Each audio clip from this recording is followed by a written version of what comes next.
guys, I'm going to show you some things that you should have on your periodic table.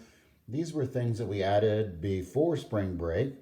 So let me focus on this right here, the little key guide here. So on this, where it says atomic number, you should have number of protons.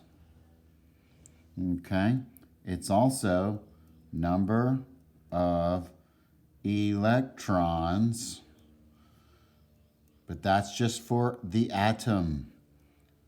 Okay, remember atoms are electrically neutral and they have the same number of electrons as protons. Ions are going to be different.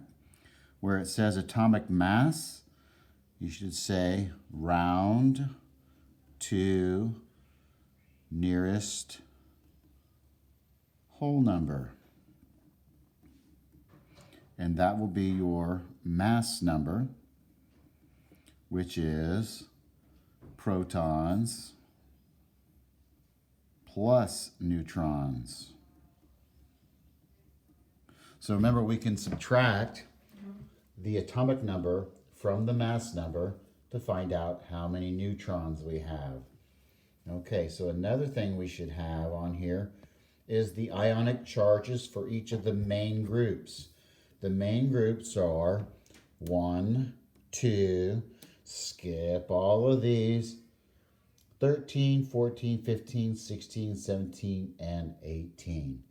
Okay, so above group 1, we should write right here where hydrogen is. We should have plus 1.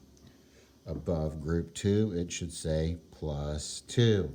These are the charges that the ions for these elements will make.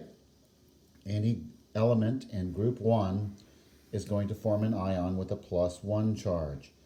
All the elements in group 2 are going to form ions of a plus 2 charge. Now all these guys in groups 3 through 12, these are transition metals, and we're going to talk about them later because they can make many different charges. But over here in group 13 or 3A, these are going to form plus 3 ions. And if you're in group 14, you can be a plus or a minus 4. Now when we're in group 15, now we're going to start adding electrons and becoming negative ions. So group 15 is going to be negative 3. And group 16 will be negative 2. And group 17 will be a negative 1. Group 18, if you want, you can put a 0 there because they don't form ions. They're noble gases. Okay? So make sure you have these things added to your periodic table. Bless you. Thank you. And click done when you've done. Make sure you have these on your periodic table. If they're already done, just go ahead and click done. This assignment is done. Thank you.